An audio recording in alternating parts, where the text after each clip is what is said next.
जातिगत जनगणना को लेकर नीतीश कुमार और तेजस्वी यादव एक साथ नजर आए थे। केंद्र में मुलाकात करने में प्रधानमंत्री से पहुंचे थे दोनों। लेकिन अब केंद्र सरकार ने उनके जिस तरीके से कहा जाए कि जातीय जनगणना को लेकर मंसूबे पर पानी फेर दिया है।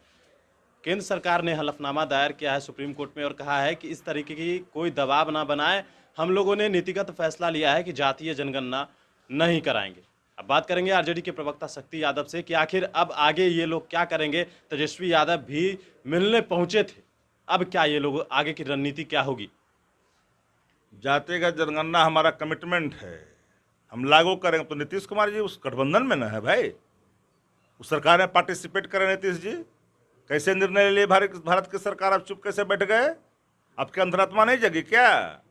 आप चेहरा चमकाने के लिए दिल्ली चले गए कि हम जातीय जनगणना के साथ हैं, और ये मामला जब कैबिनेट के डिसीजन हो रहे थे या सरकार डिसीजन ले रही थी, सामाजिक न्याय अधिकारिता मंत्रालय इन बातों को निर्णय ले रहा था, तो आप चुप कर बैठे कैसे रहे भाई? आपकी सहमति तो नहीं है जातिगत जनगणना पर नहीं कराने का? आपको निकलना होगा। अगर अंतरात्मा है तो उस गठबंधन से आपको त्याग पत्र देना पड़ेगा जिस गठबंधन ने निर्णय लिया है जातिगत जनगणना नहीं कराने का। मंत्री के पद पर मलाई भी चाबिएगा, सुख दुख दोनों के बात करिएगा। दोनों बात एक साथ नहीं हो सकती। सोना मुर्मू नीतीश जी, मैं जानता हूं कि आप थके हुए हैं, डरे हुए हैं, लेकिन मैं देखना चाहता हूं कि जातिगत जनगणना के सवाल पर आपका निर्णय क्या होता है। निकलिए। सब दिन मुख्यमंत्री रहने के लिए होता है क्या? अरे इतिहास के पन्नों में उसी का नाम रहता है जो कोई निर्णय लेता है। कुर्सी से चिपक कर करके अब बहुयात काहित कर करके सत्ता का सुख लेना उन्हें राजनीति नहीं होती है। राजनीति करने के लिए आपको बाहर निकलना पड़ेगा। डूबी हुई आपकी आभा है, उससे निकलिए। जातिगत जनगणना के सवाल पर आपको दो टूक निर्णय लेना पड़ेगा और बिहार और देश की जनता के सामने अपनी मंशा को स्पष्ट करना पड़ेगा। आप मंत्रिमंडल से बाहर आइए, समर्थन वापस लीजिए। उस मंत्रिमंडल के सदस्य है जदयू, जिस सरकार ने निर्णय लिया है। ये संभव नहीं है नीतीश जी। आपके निर्णय का हम इंतजार कर रहे हैं कि नीतीश जी जातिगत जनगणना क्या निर्णय लेते हैं। चूंकि आपने दिखाई थी अभिरुचि, दिलचस्पी दिखाई थी, आदरणीय नेता प्रतिपक्ष तेजस्वी प्रसाद यादव जी के प्रस्ताव को आपने स्वीकार करते हुए 10 दलों के साथ आप प्रधानमंत्री से मिले थे आप। इसके लिए मैंने आपको धन्यवाद भी दिया आदरणीय मुख्यमंत्री जी को। लेकिन आदरणीय मुख्यमंत्री जी, अब अंतिम आर और पार का निर्णय लेना पड़ेगा। सामाज का खेल कुर्सी के चक्कर में मत लीजिए।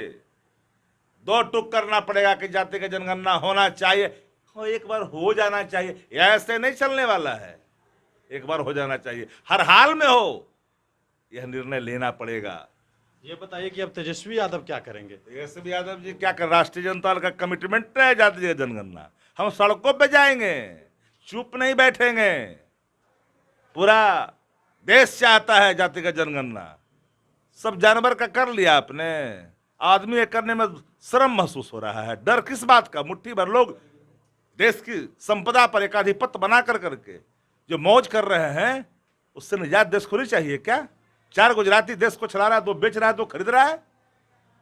बहुयात लोग टुकुर टुकुर ताक रहा है। महंगाई सर चढ़ करके बोल रहा है। अधिनायक बात थोपे जा रहे हैं। लोकतंत्र कमजोर हुआ है, किसको पता नहीं है। सभी संस्थाओं का दुरुपयोग हो रहा है। जो कोई बोलो तो सीबीआई, आईटी, ईडी की कार्रवाई होती है। ये सरकार बहसी हो गई है। ये अहंकार के अधीन होकर के बहसीपन का जो स्वरूप सामने खुल करके आया है, इसका कहीं न कहीं नतीजा देश को भुगतना पड़ रहा है। जातिगत जनगणना राष्ट्रीय जनता दल का कमिटमेंट है। इसको हर हाल में हम पूरा करने के लिए संघर्षरत रहेंगे। संगठन का रचनात्मक, संघर्षात्मक एक हमारे कार्यक्रम होते हैं, इसलिए उस कार्यक्रम का हिस्सा होगा। नेता विरोधी दल तेजस्वी यादव को फिलहाल अभी इंतजार है कि क्योंकि मुख्यमंत्री के नेतृत्व में तमाम लोग गए थे प्रधानमंत्री से मुलाकात करने, और अब नीतीश कुमार क्या फैसला लेंगे।